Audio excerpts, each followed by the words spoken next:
just need to make sure that I keep hugging the walls, as I like to call it. Seriously, this game is gonna make you feel like no COVID has happened, because you're gonna be touching so many surfaces. It's really weird. Sometimes it's really weird. Peggy 18.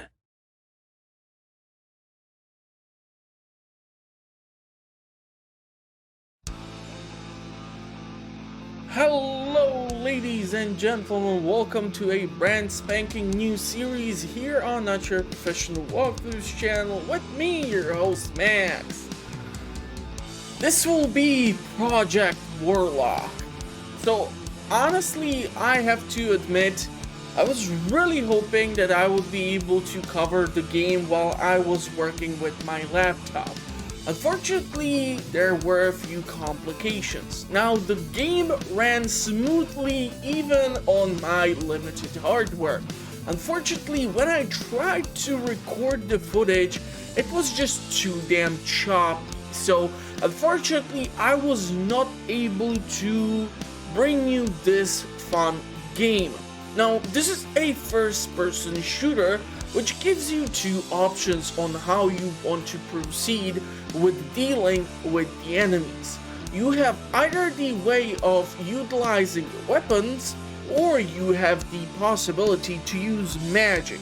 Now, the game is actually an indie title, and for those of you who, for example, missed out on the Steam sale for Doom Eternal, or you simply do not possess hardware which is strong enough to run those titles even on 1080p low resolution, well, this is actually an amazing substitution for you to consider.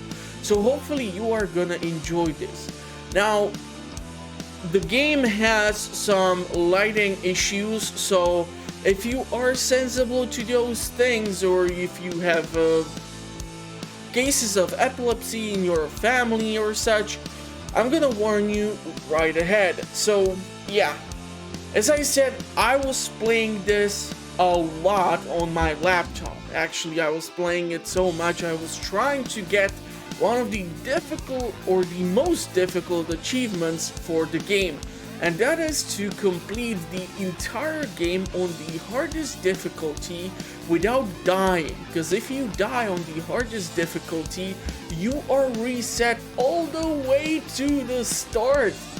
So yeah, there's like only 0.2 or 5% of people who only have this, and this was a great distraction for me while I was wondering what I would be able to do on the system. Now, since obviously I have been able to finally build my new computer, and I'm still not really sure where I want to take the channel to, because I have a lot of ideas, and I was really wondering what should be the first series that I should consider starting the new part of the channel with, and I was thinking a lot of games.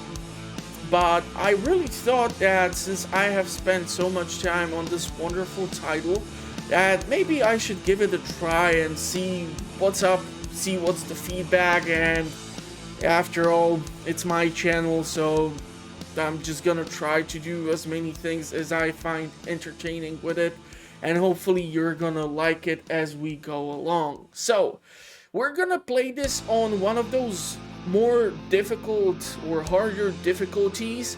I'm not gonna try to do the attempt to pull this off without dying once. It's really difficult, and I'm gonna try to go through as many tips as possible. So yeah, we're gonna have some fun hopefully. Let me know in the comment section if you know about this game, if you are interested about it. It's actually only like 15 bucks or so on Steam, so you can pick it up fairly easily. It runs on the Unity engine, and that's an engine which lots of indie developers use. And honestly, I have to say, one of the coolest things about this game is its soundtrack, which has absolutely nothing to do with the engine. But I mean, it's really awesome, which proves that even indie studios can bring us some really amazing titles. So how about I shut up and we try a brand new game and see how this turns out for the channel.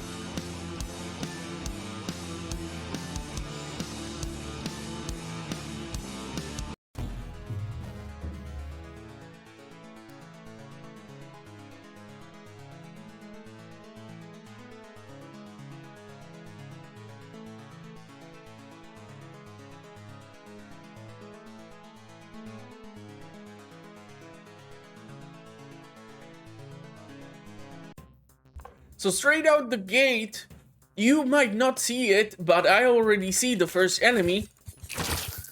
And here we have multiple weapons already at our disposal.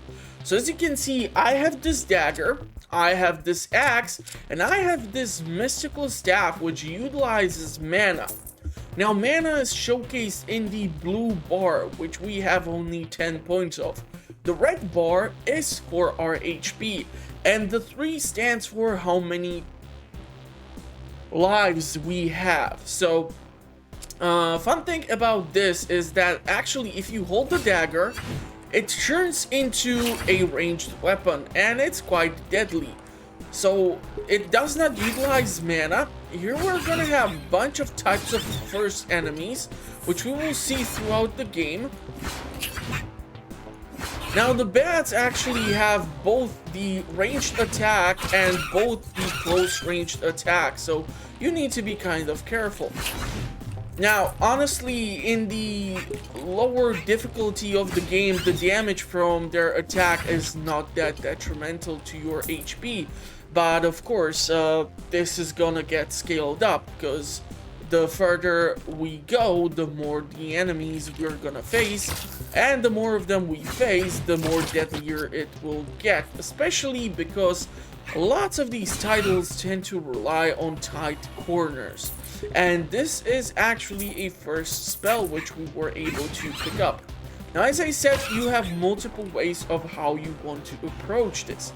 You have the way to utilize the weapons, or you have the way to utilize the magic. Now, I have personally tried to do a only magic run.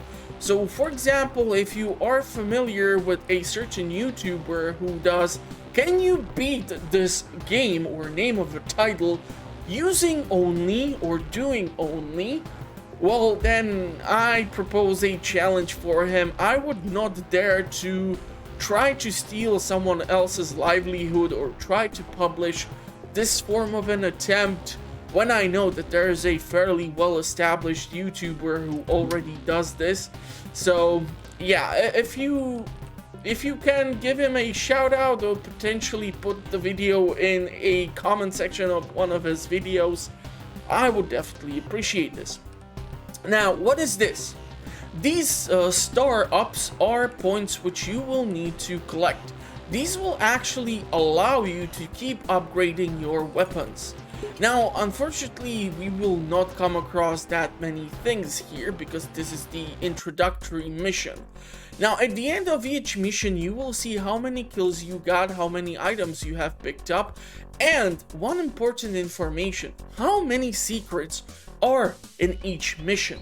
Now, certain missions are extremely difficult to find all of these secrets, and there are already guides on how to get them. I'm gonna try to get as many as I can. I don't know, maybe I will make this a bit more difficult on myself as I try to edit this footage. Maybe I will utilize some of the available content on the platform already to try and provide a guide for myself so that I have all the collectibles. But who knows? Some of them I still do remember from my own mind. Some of them are really tricky, and the game has a lot of levels, so you're gonna have a lot of time or a lot of hard time actually finding all these secrets.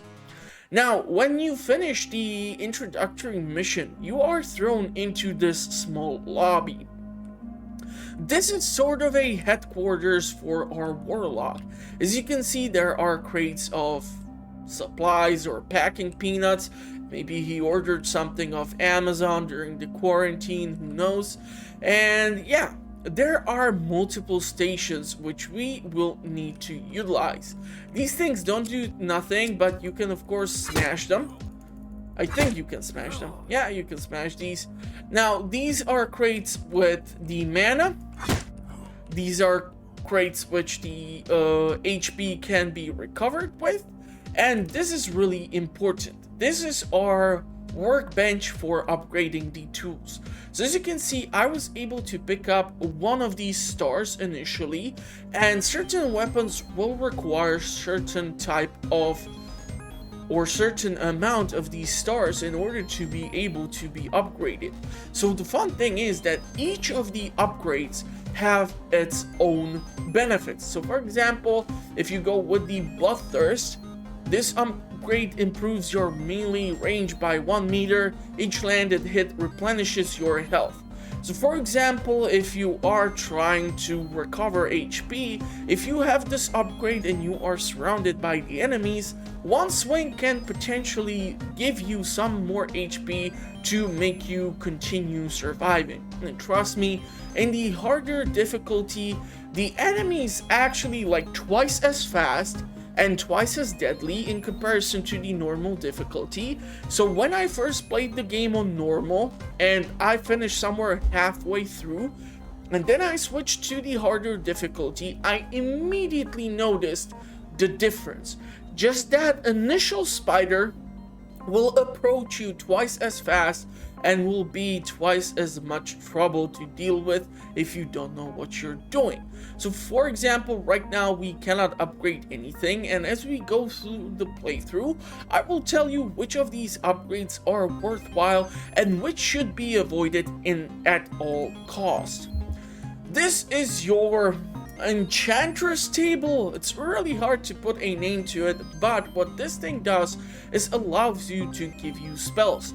Now of course, these tablets need to be first located. They are not given to you just by passing levels.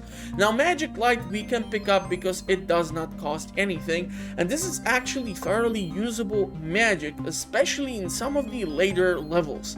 Now lighting, as I mentioned in the warning previously, plays a big part in this game. Unfortunately, certain levels are stupid dark, and the only source of light which you will be able to utilize is your own weapons. So for example, when you are firing your weapons, the surrounding area gets brighter and you are able to see what the hell is going on around you.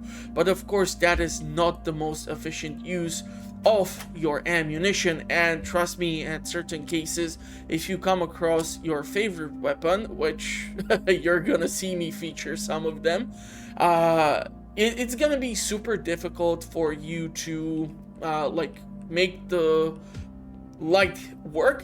But if you use the magic, you will be able to basically, by holding the left mouse button, utilize the spell. This does not cost the mana points, so you would actually see your blue bar being depleted, but hopefully this can be avoided, and we won't have to use, fortunately, that much this light. And you can see how much brighter the screen gets when I pop this, so I'm gonna stop doing that because I'm quite sure it's getting annoying. Now, this is the last and one of the most important things which you will need to visit after each of your runs through the missions. Now, keep in mind that some of these sequences will actually not only have one mission, but will have multiple missions. So you will be gathering multiple points. Now, there are ways for which you will be able to build up your character. Once again, this is heavily related to if you want to go with like a brawler build, so you want to be using nothing but your axe or the dagger. So you will need to, for example, invest into strength, because this increases the amount of damage your melee weapons do. Or you will need to, for example, increase your life so that you have a bigger chance to survive the encounter with some of the more deadlier enemy. If you want to do, for example, a mage build, you will need to invest heavily into spirit. Now, of course, if you invest into these skills, this will unlock possibilities for you to unlock perks. Now, some of these are related heavily to the mana use, some of these are heavily related to you actually being able to deal more damage with your ammo. Now, I think I have a pretty decent idea of where I want to go with my character build, because I will be utilizing weapons for the playthrough.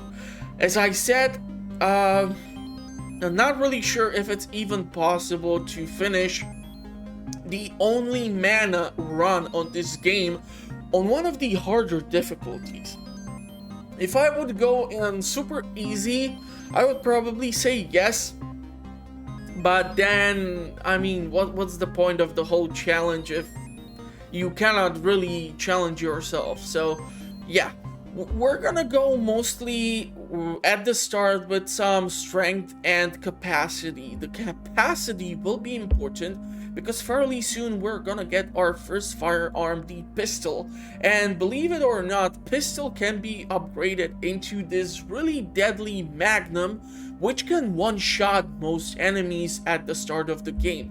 So if we go with, for example, strength and capacity, this is gonna help us out, and this will eventually allow us to get through some of these perks. Now, for example, I will definitely try to get like lead collector, so I will be able to get more ammo, or shotgun expert, because trust me, shotgun in this game is truly an essential piece of gear. Now, the last piece of equipment in your base is the selection of the episodes or the missions which you will be dealing with. As you can see, there are overall 5 major sections. Each will have multiple levels through which you will need to play through. Now, this will actually, once you select the mission where you want to go, so we are going into the medieval section in the prisons. Once you select this, the portal will open up and you will be able to go and start killing more enemies. And the more further you go, the more enemies you are introduced with.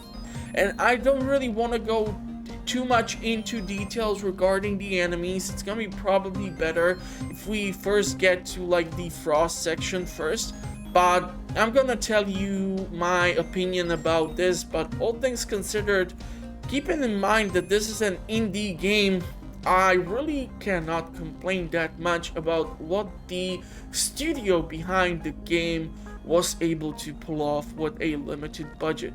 So let's head in and let's kick some butt. So obviously the axe is quite deadly, but it's fairly limited to use when it comes to range. So I prefer to actually use the dagger.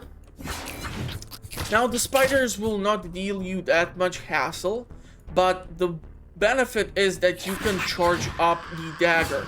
Now here was one of the other new classes of enemies.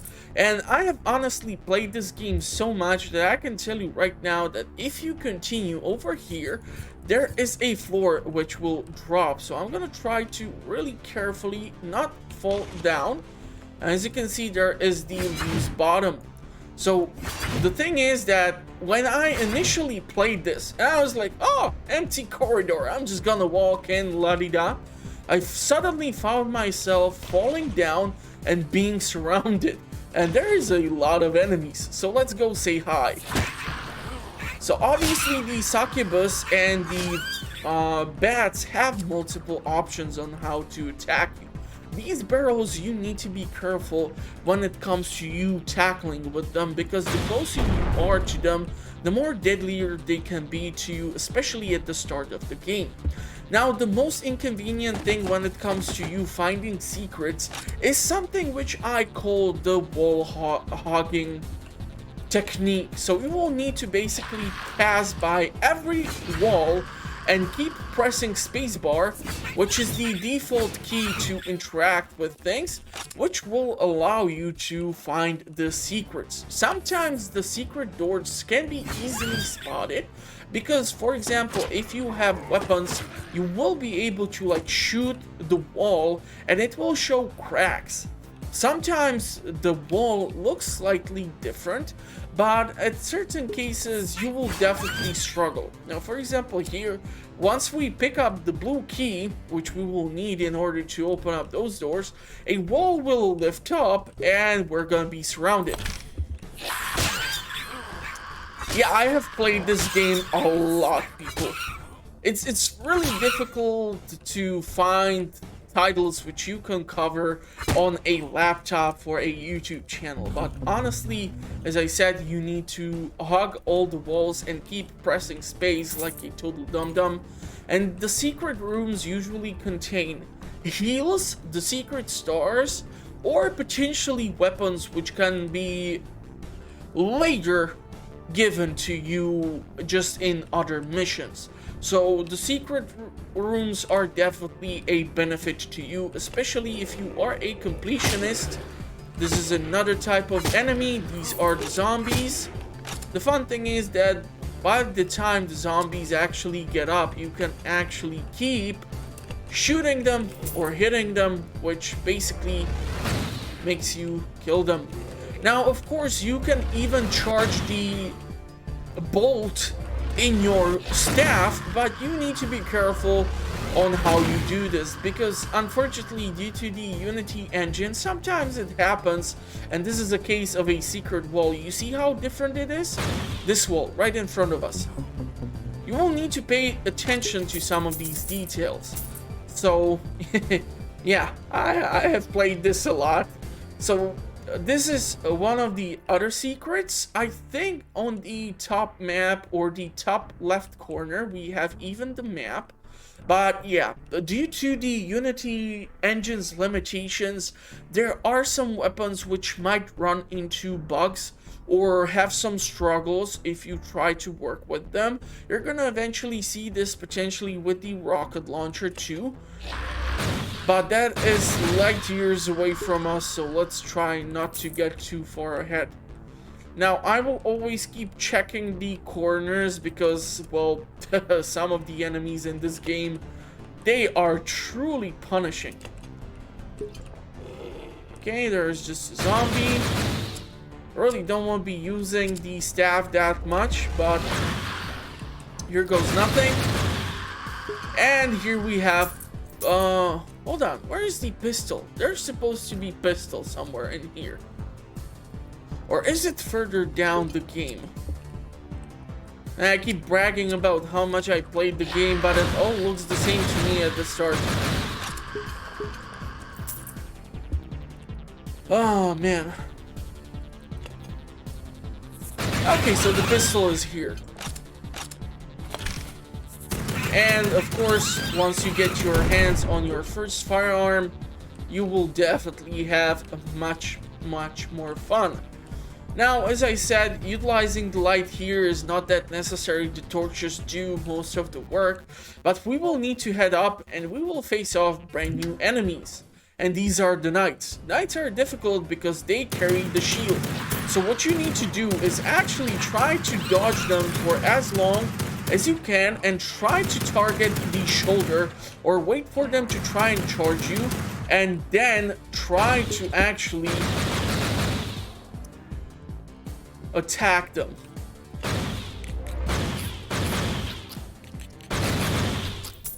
Now, some of the secrets are so well hidden that actually when I went through the game looking for secrets specifically, these ones would totally get missed by me, because you don't expect the developer to put here something, right? But I mean, it's a really good mechanic or really good feature from the content creator or the studio behind the game to give you as much possibility to squeeze out a lot out of the game. And by putting in secrets, and trying to get all these secrets, they can certainly ensure that the player will get most out of their experience. Now, once we get down, there's gonna be lots of succubus. Or succubi? I'm not really sure what's the plural. You're gonna have to let me know in the comment section. But now that we have the yellow key, you can see already that I am out of ammo.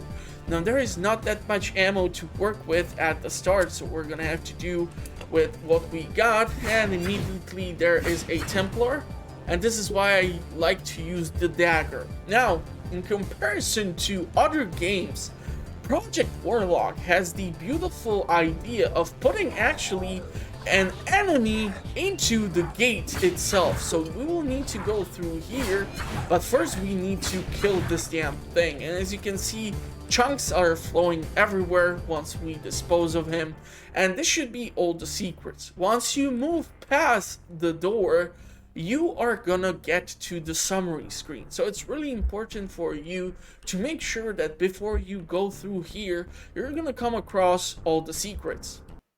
And as you can see, I was able to collect the 3 secrets out of the 3 secrets.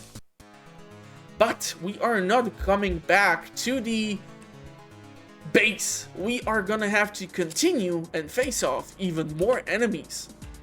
Luckily, there is at least more pistol ammo, but I'm just gonna chop through these bats, which is gonna, of course, negatively affect my HP pool, but in this mission at least, I'm gonna be able to show you some of those secrets which can be shown to you or discovered by the player on accident. This is one of the secrets which I actually uncovered by a chance, because you can see this crack. Now, if you go to the wall and press space, nothing will happen. You actually really need to shoot through this or utilize your weapons to actually uncover the secret. And it's really important for you to be picking up these secrets, because the sooner you can get, for example, the upgrade for the pistol, the more deadlier you can be to the enemy, and the more I'm not gonna try to say easier it's gonna be, but the more balance you're gonna find in trying to clear out these dungeons. Now, because this is a shout out to the old first-person shooters such as the original Doom or Wolfenstein 3D, the game will utilize a heavy usage of maze in order for you to get lost and try to find your way through the game and try to stay here as long as possible. You want to know how much did I play the game? If you walk down this hallway, a bat is gonna appear behind us. Yeah, the initial missions, I'm gonna be annoying this way, but later on, I'm not gonna be that cocky. Trust me, it's gonna get much more difficult. Now, the fun thing is that actually these thorn bushes as an environment itself, if you go too close, you're gonna actually take damage. So you're gonna have to be careful on how you try to deal with this. Now, luckily, the explosive barrel has helped me to clear out most of the bats, but there's more of those barrels, and you can theoretically do a chain explosion if you manage to hit all of them, but because some of them were behind the corner, it's kind of a difficult task to try and pull off. Now, because we are re-entering from where we came and now we possess additional key, we need to backtrack over here, and we are already picking up ammunition for weapons which we don't even have. So there should be a barrel, and there should be the 2 succubi, and there should be some bats or succubus. Yeah, so initially the succubus can be pretty damn tricky. If you get her too close, she will try to claw your eyes out. If she is too far, she will try to attack you. And here is another secret. I really wish I would have like a better way to show you on the map or something. I'm not really sure if... Is there like a map button? I'm not sure that much right now. We're gonna see what I can find out. But so far so good, I remember at least something. I don't remember who on what day has birthday in Stardew Valley, or all their names don't immediately come to me even after 700 hours in-game, but I do remember some of these beautiful things from Project Warlock, because sure, why the heck not? Okay, let's try to clear out this room.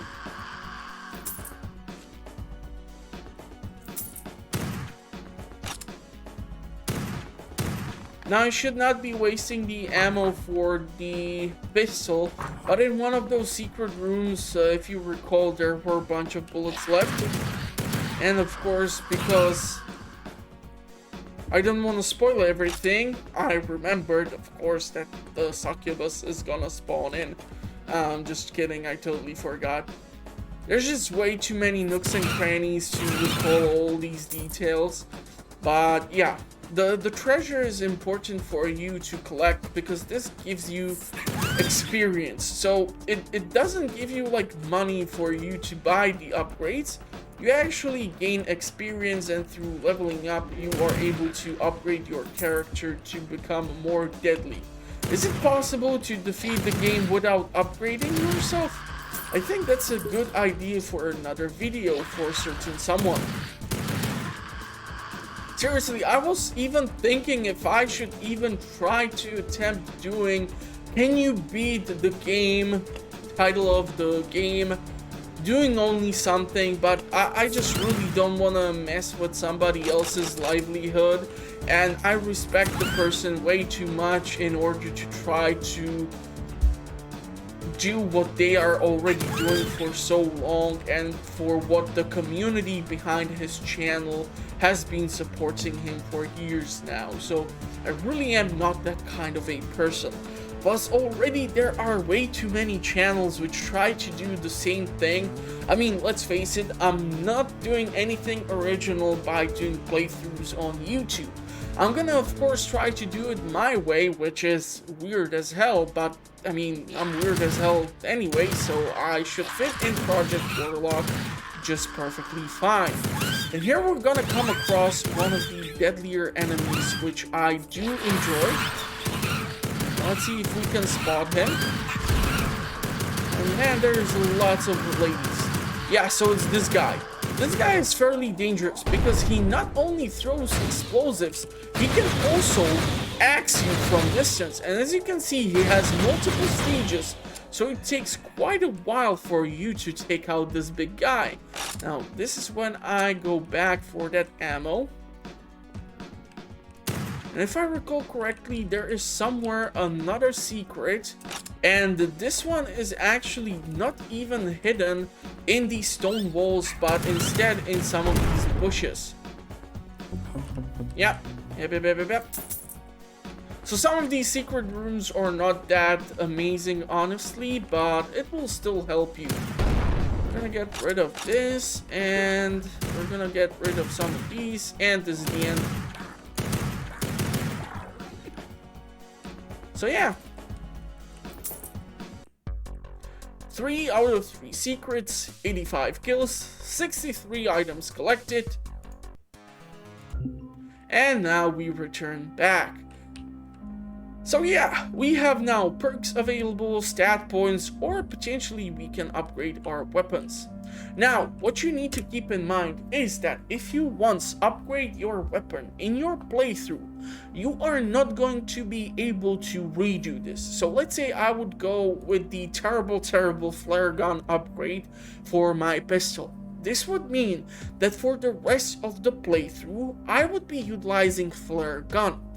I do not advise anyone to use the flare gun at all. Go with the 50 Magnum. This thing hits seriously badly. Like the succubus or some of the other enemies will die instantly, evaporating in front of you. So we're definitely taking the 50 Magnum. It's even more efficient than the Bloodthirst. I'm not really sure if I will go for the axe upgrade.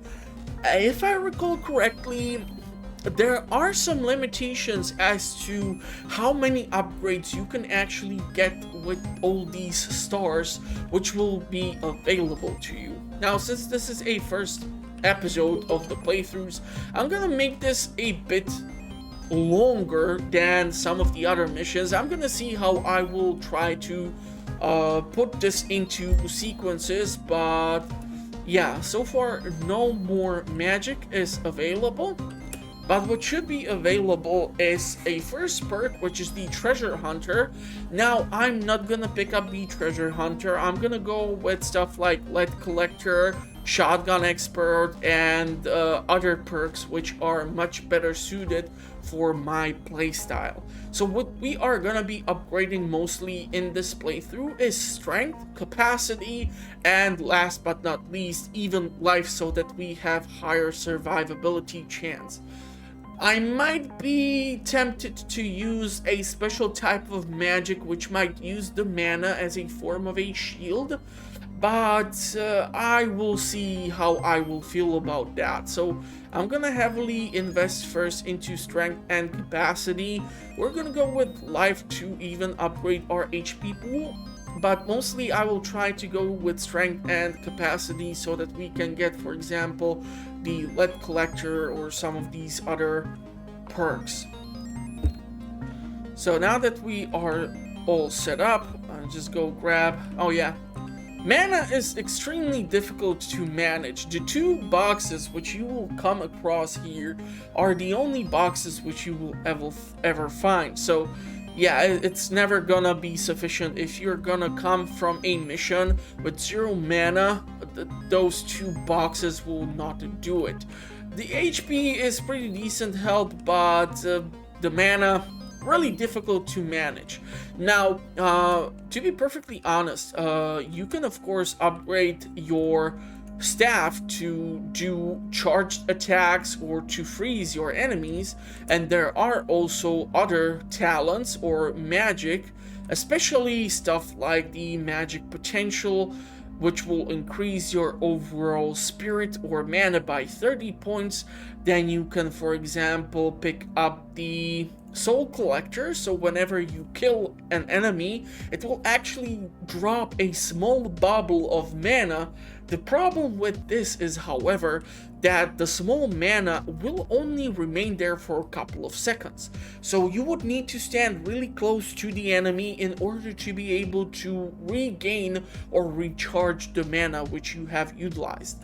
This is why I think the mana or the mage part of the game should receive some potential rework to be more beneficial or to offer more possibility for the player. Because if you try to go with the magic as your primary armament, you're gonna see yourself going back to some firearms eventually, because you're not gonna be able to recover mana fast enough. So let's go into the sewers. Sewers are gonna be much more difficult when it comes to the secrets. I'm really not sure if I will be able to collect all of them, so we're gonna see how this will turn out. So as I said, we have a different type of knight here. This one does not have that massive shield, and here we have actually a really amazing weapon, and this is the crossbow. Now, crossbow is fairly easily a deadly weapon at the start, because it tends to one-shot a whole lot of stuff. Now, there are multiple ways you can upgrade your crossbow. It can be turned either into this massive ballista, which shoots this massive bolt, or it has this rapid fire upgrade, which is, I think, more convenient. Sure, the ballista does a whole lot more damage, but I mean, look at this. You shoot the arrow, it stands somewhere, or it gets stuck in the wall. If you approach it, you regain your ammo. So it's really efficient to use, especially in the start of the game. Once you obtain the crossbow, this as your weapon, Later on in the game, when the missions are more open or you can shoot more up, it's actually super difficult for you to regain those arrows. And once you get access to certain weapons, you're not gonna find yourself trying to use the crossbow that much. But early in game, it truly is a game changer. And here is another secret. You can tell by how different it is, and I was not paying attention, so the knight was actually hitting me. The zombies, actually 2 of them got killed utilizing 1 bolt. I really need to use the axe for this. Are you serious? Okay, so we have pressed the button, which basically does that thing that wow, my English is so great. I should really stop recording games in the evening, but I don't have other time. What can I do? Weekend is only so short and I have to do other stuff. So as you can see from quite the distance, we can be clearing out the enemies. And there's this another type of enemy here. This one actually summons more enemies to himself, or more enemy combatants. It can summon a whole sorts of stuff, but usually it's gonna summon like knights or God knows what else. So yeah, you're gonna find a lot of challenges in here. Now this sewer mission is a bit shorter, so I'm not really sure there are that many secrets. I think I was able to uncover all of them. And also, if I go through here, if you see that kind of a door or piece of wall, that means that that is the end sequence. So if we touch it, yeah, we had only 1 secret here. But in this section, and this is a fairly tricky section of the sewer system, the secrets are scattered all over and it's super annoying to find them. So this is another type of enemy. I really wish I would recall what's it called. If you are closer to it, it will actually start shooting at you. So the orange fella actually is armed with ranged weapons, and there is also a sort of gray variant of this enemy, and this one only utilizes melee attacks.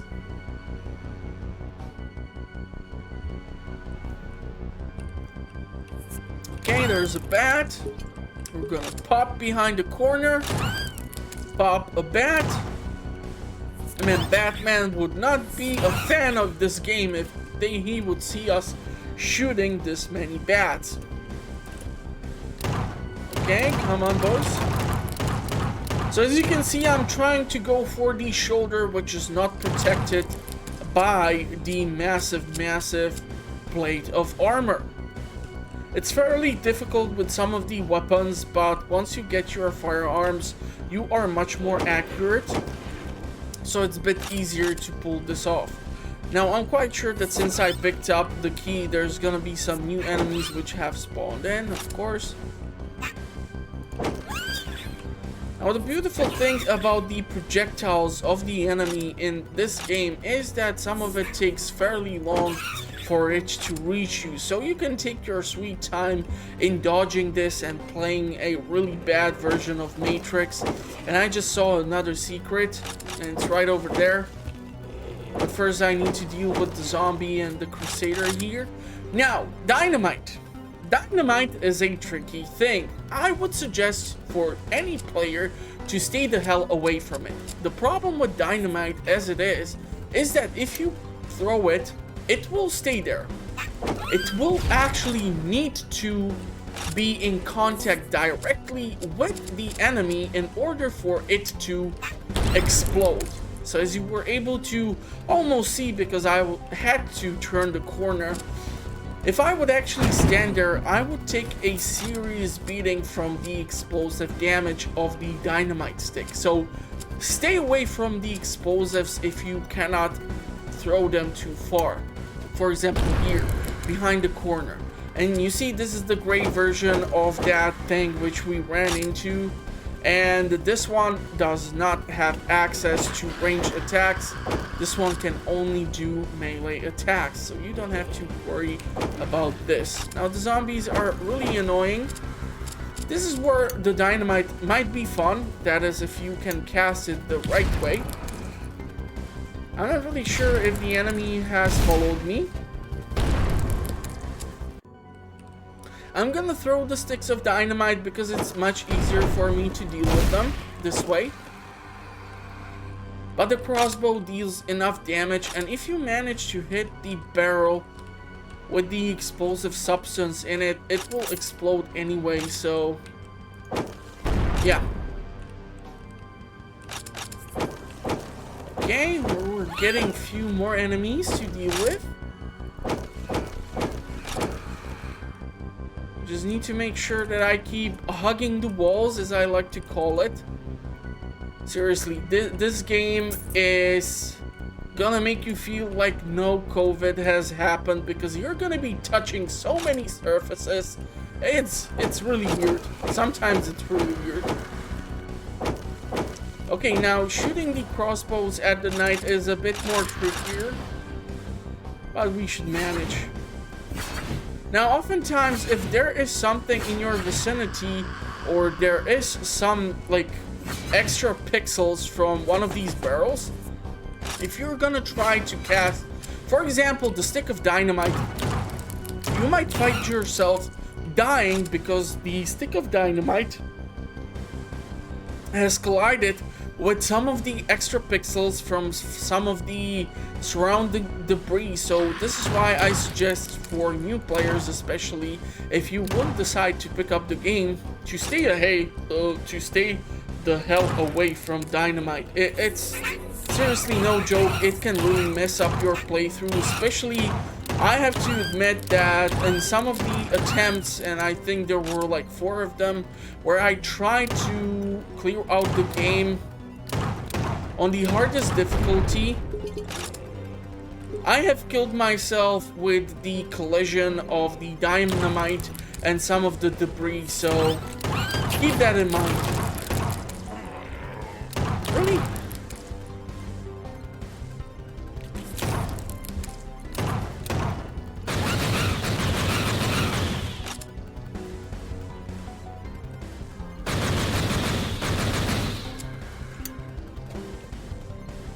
Now, of course, there are possibilities for you to upgrade the dynamite later on.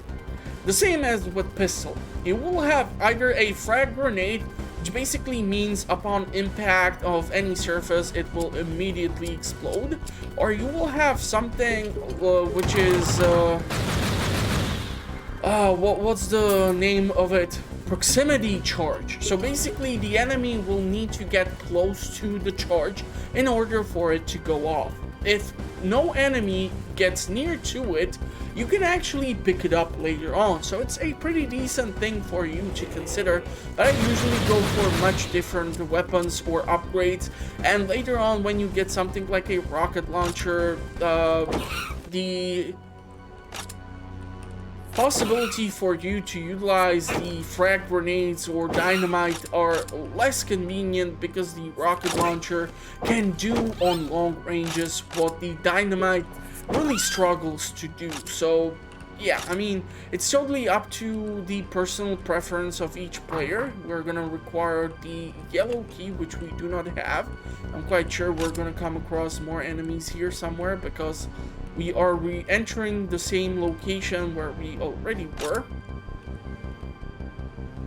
I'm not really sure if I have managed to pick up all the secrets, to be perfectly honest. And this is where the labyrinth of sorts in these tunnels can get kind of irritating, especially if you are new to the game. It's gonna take you a while to get the hang of the place. But honestly, if you're gonna try to do some of those more difficult runs eventually, and trust me, if you try this game and you have limited hardware, you certainly should. These missions, especially in the start, you will play a lot, because it will teach you how to deal with certain types of enemies and what you can do and what you should avoid doing, such as trying to deal with or throw dynamite. I really hate it when I accidentally roll it into my equipment and try to use it and like waste half of my HP by the collision of the dynamite with some of this junk. So if you can, I highly suggest you to utilize other weapons. But other than that, the dynamite has its place in the game, because as you can see, it can one-shot pretty much plenty of stuff. And that should be it for the sewers. So yeah, this will be it for the initial episode of Project Warlock, an indie shooter which is something that all first-person shooters should try to be. For an indie game with limited budget, this is what I truly expect to come across. Now, I did not come across Project Warlock on accident. There are many channels on YouTube to which I am subscribed where they do lots of reviews or bring to mind lots of amazing games. So if you never came across Project Warlock and you have $10, for example, sitting in your back pocket and you don't know what to do, well, consider giving Project Warlock a shot. Trust me, it's a lot of fun, and with the variations of the missions, types of enemies, shoutouts to certain movies and in-game characters, you're gonna have lots of fun collecting secrets, upgrading your hero, and kicking ass. But that will be it for the initial episode of Project Warlock. Let me know in the comment section what you think. What you think of the upgrade in the hardware and the fact that I have actually built a decent computer and I'm still covering indie games. Yeah, it's like one of those people who have a 2080 Ti in their system and plays Minecraft, or two 2080 Ti's.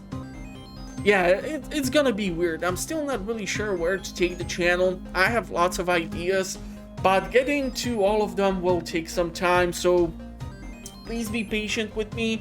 I also am trying to be a bit more careful with the new system to see what I can do with it and what I cannot do with it. Now, when it comes to me uploading the content, it's gonna be a bit interesting right now because, for example, when I was covering Stardew Valley episodes, I did it so that there were like 2 episodes in a day. And this was due to the fact that it was much easier for me to then go through the episode, make sure that it has some content in it, and then just let the laptop do the rendering for 2 hours or so. The new system, it now takes me actually most time just going through the episode and making sure everything is okay.